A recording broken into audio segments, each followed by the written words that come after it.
Hello दोस्तों, आप सभी को हमारे यूट्यूब चैनल अभिनव क्लासेस में मोस्ट वेलकम है दोस्तों। तो दोस्तों ये वीडियो है आपका बिहार प्रैक्टिस सेट नंबर आपका 41वां है या 41वां क्लास कह सकते हैं, क्योंकि इस क्वेश्चन में इस वीडियो में हम 50 इंपॉर्टेंट क्वेश्चन डिस्कस करेंगे दोस्तों, जिसमें आपका जीके का क्वेश्चन होगा, उसके बाद आपका इंपॉर्टेंट जीएस का क्वेश्चन होगा, इसमें आपका करंट का भी क्वेश्चन देखने के लिए मिलेगा दोस्तों। और दोस्तों अगर आपने अभी तक मैंने इसमें 40 जो है कि वीडियो अपलोड कर चुका हूं इस प्लेलिस्ट में, अगर आपने नहीं देखा है तो इस वीडियो के डिस्क्रिप्शन में लिंक है। सारे इंपॉर्टेंट क्वेश्चन है दोस्तों, इसमें आने वाला जो आपका इसमें सीरीज होगा, इसमें हम 10 लाख क्वेश्चन आपको करवाएंगे एग्जाम से पहले दोस्तों। तो चलते हैं पहला क्वेश्चन पर। देखिए पहला क्वेश्चन दोस्तों स्क्रीन पे शो हो रहा होगा। इसमें पूछा जा रहा है हड़प्पा सभ्यता संबंधित है। जो हड़प्पा सभ्यता है किससे संबंधित है? तो हड़प्पा सभ्यता दोस्तों कांस्य युग से संबंधित है, यानी इस क्वेश्चन का जो राइट आंसर होगा ए ऑप्शन। और हड़प्पा सभ्यता को हम दूसरे नाम से सिंधु घाटी सभ्यता के नाम से जानते हैं। बढ़ते हैं 2 नंबर क्वेश्चन पर। 2 नंबर क्वेश्चन में दोस्तों पूछा गया जैन परंपरा के अनुसार पहले तीर्थंकर कौन थे? तीर्थंकर जो है दोस्तों पहले तीर्थंकर कौन थे जैन परंपरा के अनुसार? तो यहाँ पे जो ऋषभ देव है दोस्तों ये जैन परंपरा के अनुसार पहले तीर्थंकर थे, यानी सी ऑप्शन इस क्वेश्चन का राइट आंसर होगा। बढ़ते हैं 3 नंबर क्वेश्चन पर। 3 नंबर क्वेश्चन में दोस्तों पूछा जा रहा है आपसे महमूद गजनवी के साथ भारत आने वाला प्रसिद्ध इतिहासकार कौन था? महमूद गजनवी के साथ भारत आने वाला प्रसिद्ध इतिहासकार कौन था? तो ये जो आपका अलबरूनी है ये आया था किसके साथ में? महमूद गजनवी के साथ में। और ऑप्शन यहाँ पे बी करेक्ट है, महमूद गजनवी। बढ़ते हैं 4 नंबर क्वेश्चन पर। नेक्स्ट क्वेश्चन दोस्तों इसमें पूछा गया है आपसे बाबर ने तुझु के बाबरी किस भाषा में लिखी थी? बाबर ने तुझु के बाबरी किस भाषा में लिखी थी? तो दोस्तों बाबर ने जो तुझु के बाबरी लिखी थी ये तुर्की भाषा में लिखा गया था। इस क्वेश्चन का जो राइट आंसर है बी ऑप्शन सही हो जाएगा। बढ़ते हैं 5 नंबर क्वेश्चन पर। इसमें पूछा गया है आपसे पलासी का युद्ध का मैदान कहाँ स्थित है? जो पलासी का मैदान है कहाँ पे स्थित है, क्योंकि यहाँ पे लड़ाई हुआ था। तो दोस्तों ये जो है पश्चिम बंगाल में, कहाँ पे आपका पश्चिम बंगाल में है पलासी की युद्ध का मैदान, यानी डी ऑप्शन इस क्वेश्चन का राइट आंसर हो जाएगा। बढ़ते हैं 6 नंबर क्वेश्चन पर। दोस्तों अगर आप इस चैनल पे पहली बार विजिट किए हैं दोस्तों तो चैनल को सब्सक्राइब कर लीजिए और बेल आइकन को प्रेस कर लीजिए, क्योंकि दोस्तों आपको एजुकेशनल वीडियो जो है कि डेली बेसिस पे आपको मिलते रहेंगे। तो यहाँ पे पूछा गया क्वेश्चन 6 नंबर में केंद्रीय चावल अनुसंधान संस्थान कहाँ है? केंद्रीय चावल अनुसंधान संस्थान कहाँ है? तो दोस्तों ये है आपका कटक, जो कि आपका कटक में, यानी डी ऑप्शन इस क्वेश्चन का राइट आंसर है। बढ़ते हैं 7 नंबर क्वेश्चन पर। नेक्स्ट क्वेश्चन 7 नंबर में पूछा गया भारत का वो कौन सा बड़ा बंदरगाह है जो कुल यातायात का 5वें भाग संभालता है? यानी कि जितना भी भारत का बंदरगाह का काम आता है इसमें लगभग में ये 1/5 कहने का मतलब 20% काम ये संभालता है। तो ये है आपका मुंबई। कौन सा बंदरगाह है? मुंबई बंदरगाह, यानी सी ऑप्शन इस क्वेश्चन का राइट आंसर है। बढ़ते हैं 8 नंबर क्वेश्चन पर।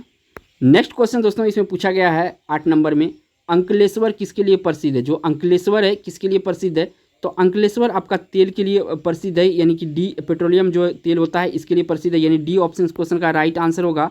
और दोस्तों अंकलेश्वर की बात करेंगे तो ये आपका कहाँ पे पड़ता है? तो गुजरात में पड़ता है। कहाँ पे पड़ता है? गुजरात में पड़ता है। तो इसको भी साथ के साथ याद रखिएगा। नेक्स्ट क्वेश्चन दोस्तों 9 नंबर में पूछा गया है लक्षद्वीप के लोग निम्नलिखित में से कौन सा भाषा बोलते हैं? लक्षद्वीप के जो लोग हैं दोस्तों कौन सा भाषा बोलते हैं? तो दोस्तों ये बोलते हैं मलयालम। कौन सा भाषा बोलते हैं? मलयालम, यानी इस क्वेश्चन का ए ऑप्शन करेक्ट होगा। दोस्तों हमारे दिए हुए कोई भी ऑप्शन पे आपको डाउट है तो आप कमेंट कर सकते हैं अपना आंसर। नेक्स्ट क्वेश्चन 10 नंबर में पूछा गया दिया सलाई का प्रयोग किया गया फॉस्फोरस का अपरूप होता है। जो दिया सलाई में प्रयोग किया जाता है जो फॉस्फोरस का अपरूप होता है किस फॉस्फोरस का? तो दोस्तों ये जो होता है लाल फॉस्फोरस होता है, यानी ऑप्शन यहाँ पे बी करेक्ट है। बढ़ते हैं 11 नंबर क्वेश्चन पर। नेक्स्ट क्वेश्चन दोस्तों इसमें आपसे पूछा गया ज्वार नियंत्रण में सहायक औषधि का नाम है। ज्वार नियंत्रण में सहायक औषधि का नाम है दोस्तों। तो ये जो आपका पैरासीटामोल होता है ये आपका ज्वार नियंत्रण यानी फीवर में काम आता है, यानी इस क्वेश्चन का जो राइट आंसर है सी ऑप्शन सही है, ज्वार नियंत्रण में। 12 नंबर क्वेश्चन में देखिए पूछा जा रहा है वनस्पति तेल घी में परिवर्तन कैसे होता है? तो देखिए वनस्पति घी तेल में जो परिवर्तन होता है ये होता है हाइड्रोजनीकरण के द्वारा। किसके द्वारा? हाइड्रोजनीकरण के द्वारा जो होता है आपका वनस्पति तेल को घी में परिवर्तित कर दिया जाता है, यानी इस क्वेश्चन का जो राइट आंसर की बात करेंगे तो डी ऑप्शन है। बढ़ते हैं 13 नंबर क्वेश्चन पर। 13 नंबर क्वेश्चन में पूछा गया है कि समुद्री शैवाल में क्या होता है? जो समुद्री शैवाल होता है इसमें क्या होता है ये आपसे पूछा गया है। देखिए समुद्री शैवाल में जो होता है आयोडाइड होता है, यानी आयोडीन होता है, यानी इस क्वेश्चन का जो राइट आंसर है बी ऑप्शन सही है। बढ़ते हैं 14 नंबर क्वेश्चन पर। इस क्वेश्चन में 14 नंबर में पूछा गया सेल्यूलोज निम्नलिखित में से किसका मुख्य घटक है? तो देखिए सेलुलोज जो होता है वो कोशिका की भित्ति का बना होता है, यानी कोशिका भित्ति का मुख्य घटक होता है, यानी ए ऑप्शन इस क्वेश्चन का राइट आंसर होगा। बढ़ते हैं 15 नंबर क्वेश्चन पर। 15 नंबर क्वेश्चन में पूछा है भ्रूण किसके लिए निम्नलिखित में से किस अंग के द्वारा खाद्य की आपूर्ति की जाती है। भ्रूण विकास के लिए निम्नलिखित में से किस अंग के द्वारा खाद्य आपूर्ति की जाती है, ये पूछा गया है दोस्तों। तो यहाँ भ्रूण को जो खाद्य आपूर्ति किया जाता है गर्भाशय के द्वारा किया जाता है। किसके द्वारा किया जाता है? गर्भाशय के द्वारा जाता है। इस क्वेश्चन का राइट आंसर ए ऑप्शन है। बढ़ते हैं 16 नंबर पर। 16 नंबर क्वेश्चन में दोस्तों पूछा गया पीनियल ग्रंथि कहाँ होती है। जो पीनियल ग्रंथि होती है शरीर में, ये कहाँ पे होती है, इसी के बारे में आपको पूछा गया है।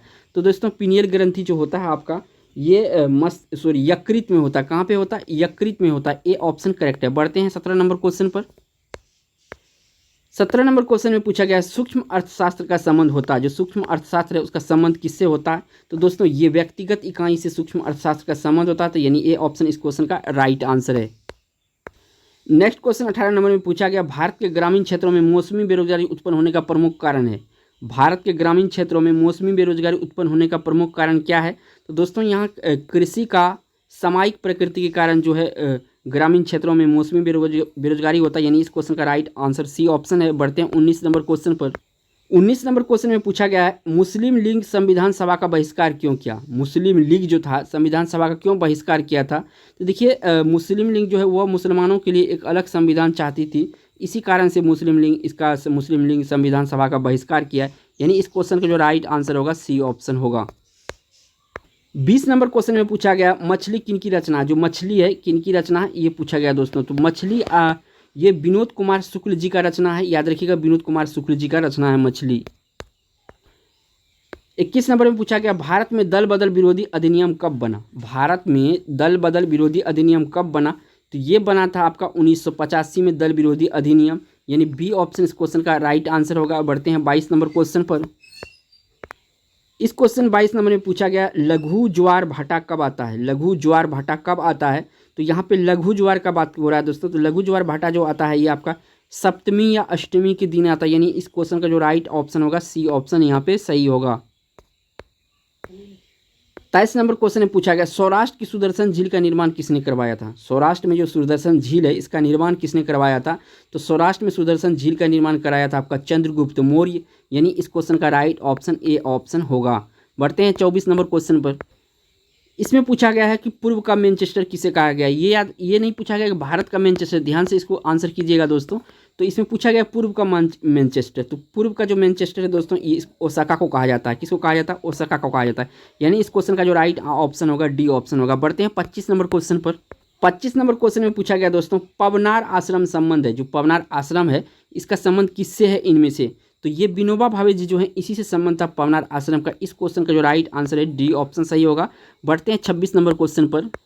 26 नंबर क्वेश्चन में पूछा गया भारतीय संविधान का कौन सा भाग संविधान का आत्मा कहलाता है। इसमें कौन सा भाग जो होता है संविधान का आत्मा कहलाता है?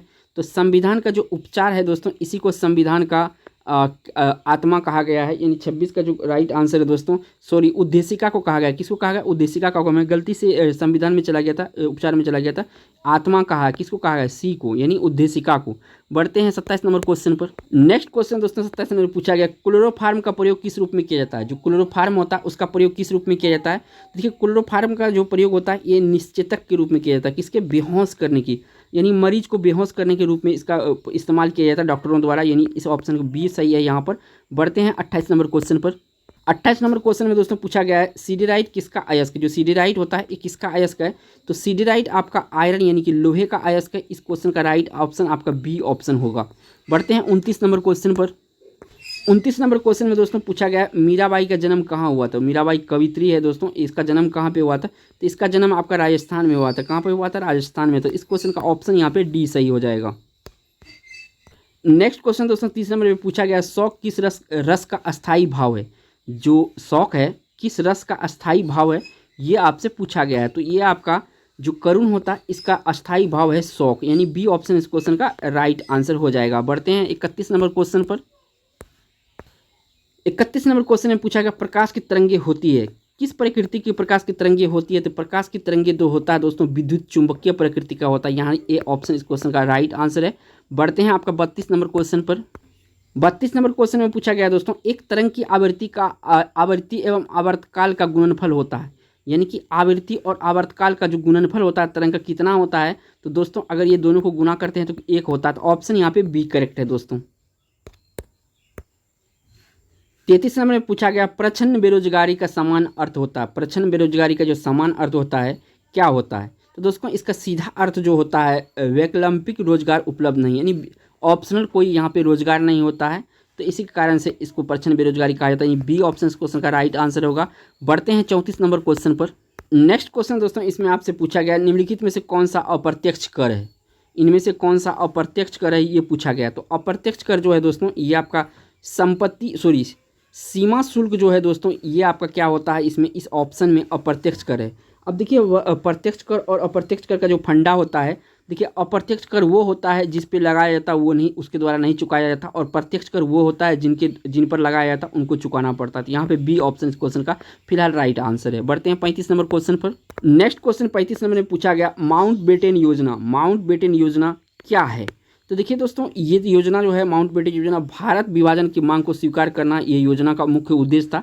यही माउंटबेटन योजना, यानी सी ऑप्शन इस क्वेश्चन का राइट आंसर हो जाएगा। नेक्स्ट क्वेश्चन 36 नंबर में पूछा गया किस आंदोलन को लोकप्रिय बनाने हेतु बच्चों ने वानर सेना, लड़कियों ने मंजरी सेना का गठन किया था। किस आंदोलन को लोकप्रिय बनाने हेतु बच्चों ने वानर सेना तथा लड़कियों ने मंजरी सेना का गठन किया था।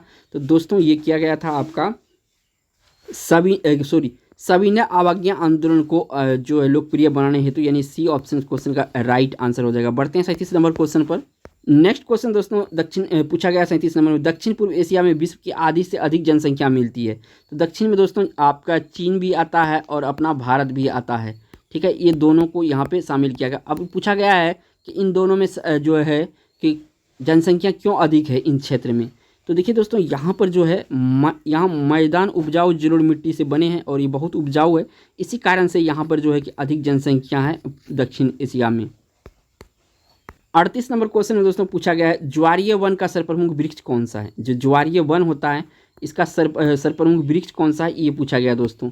तो यहाँ पे जो ज्वारीय प्रमुख वृक्ष होता है ये सुंदरी वृक्ष होता है। कौन सा होता है, सुंदरी वृक्ष। जो भारत में ये सुंदरवन है, इसी के कारण से जो है कि यहाँ पे सुंदरी वृक्ष है, इसी कारण से भारत में सुंदरवन इसका जगह का नाम पड़ा, जो कि पश्चिम बंगाल में है।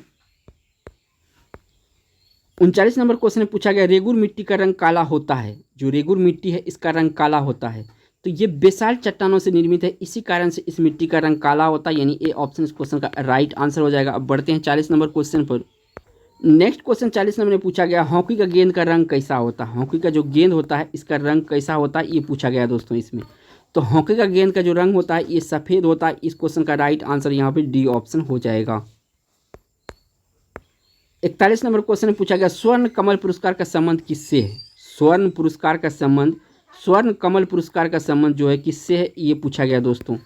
तो ये जो है स्वर्ण कमल पुरस्कार का संबंध ये फिल्म से है। किससे है, फिल्म से है। नेक्स्ट क्वेश्चन दोस्तों पूछा गया 42 नंबर में बाउल किस राज्य का लोक नृत्य है। जो बाउल है दोस्तों ये किस राज्य का लोक नृत्य है ये पूछा गया है। तो बाउल जो है आपका पश्चिम बंगाल का लोक नृत्य है, और ये जो विजयदशमी होता है यानी दशहरा होता है इसके उपलक्ष्य में ये किया जाता है। बढ़ते हैं 43 नंबर क्वेश्चन। 43 नंबर क्वेश्चन में पूछा गया निम्नलिखित में से कौन सा जैन धर्म का महत्वपूर्ण सिद्धांत है। जो जैन धर्म है इसका महत्वपूर्ण सिद्धांत है स्यादवाद। जो है ये जैन धर्म का महत्वपूर्ण सिद्धांत है, यानी इस क्वेश्चन का जो राइट आंसर होगा बी ऑप्शन सही हो जाएगा। बढ़ते हैं 44 नंबर क्वेश्चन पर। 44 नंबर क्वेश्चन महात्मा बुद्ध द्वारा प्रतिपादित मध्यम मार्ग कितने सिद्धांत समाविष्ट थे। महात्मा बुद्ध द्वारा प्रतिपादित मध्यम मार्ग में कर्म के कितने सिद्धांत समाविष्ट थे। तो इसमें आपका 10 सिद्धांत समाविष्ट थे। इस क्वेश्चन का जो राइट ऑप्शन होगा सी ऑप्शन हो जाएगा। 45 नंबर क्वेश्चन में पूछा गया पर्वत शिलाओं को काटकर मंदिर निर्माण का सर्वश्रेष्ठ कला का विकास किसने किया था। पर्वत शिलाओं को काटकर मंदिर निर्माण की सर्वश्रेष्ठ कला का विकास किसने किया था। तो दोस्तों ये किया था आपका राष्ट्रकूट ने। किसने किया था, राष्ट्रकूट ने, यानी इस क्वेश्चन का जो राइट आंसर है ए ऑप्शन सही है। बढ़ते हैं 46 नंबर क्वेश्चन पर। 46 नंबर क्वेश्चन में दोस्तों पूछा गया दिल्ली सल्तनत पर कुल कितने वंश ने शासन किया था। दिल्ली सल्तनत पर कुल कितने वंशों ने शासन किया था ये पूछा गया है। तो यहाँ पे दोस्तों राइट आंसर जो होगा कुल 5 वंश इस पर शासन किया था, यानी इस क्वेश्चन के राइट आंसर ए ऑप्शन हो जाएगा। बढ़ते हैं 47 नंबर क्वेश्चन पर। नेक्स्ट क्वेश्चन दोस्तों इसमें पूछा गया समुद्र की गर्म धाराएं, समुद्र की गर्म धारा जो होता है ध्रुवों की ओर जाती है, कहाँ पे जाती है, ध्रुवों की ओर जाती है। तो इस क्वेश्चन का सी ऑप्शन है। बढ़ते हैं 48 नंबर क्वेश्चन पर।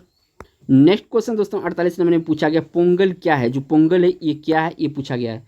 तो पोंगल दोस्तों ये फसलों का त्यौहार है और ये जो मनाया जाता है केरल में मनाया जाता है, तो इसको भी ध्यान में रखिएगा, केरल। नेक्स्ट क्वेश्चन 49 नंबर में पूछा गया है सूर्य की सबसे अधिक तिरछी किरणें कहाँ पड़ती है, जो सूर्य की सबसे तिरछी किरणें हैं यह कहाँ पे पड़ती है, तो ध्रुवों पर पड़ती है। कहाँ पे पड़ती है, ध्रुवों पर पड़ती है, यानी बी ऑप्शन इस क्वेश्चन का राइट आंसर हो जाएगा। बढ़ते हैं 50 नंबर, इस वीडियो का लास्ट क्वेश्चन है दोस्तों। नेक्स्ट क्वेश्चन दोस्तों पूछा गया 50 नंबर में आपसे उत्तर भारत में चक्रवातीय वर्षा किस मौसम में होता है, जो उत्तर भारत में चक्रवातीय वर्षा होता है किस मौसम में होता है। तो दोस्तों इस समय जो जाड़े का मौसम होता है उत्तर भारत में, यानी इस क्वेश्चन का जो राइट ऑप्शन होगा बी ऑप्शन होगा। दोस्तों अगर आप गवर्नमेंट एग्जाम से कोई भी तैयारी कर रहे हैं तो आप इस चैनल को सब्सक्राइब कर सकते हैं और बेल आइकन प्रेस कर लेते हैं ताकि आपको एजुकेशनल वीडियो मिलते रहेंगे। थैंक्स फॉर वॉचिंग दोस्तों।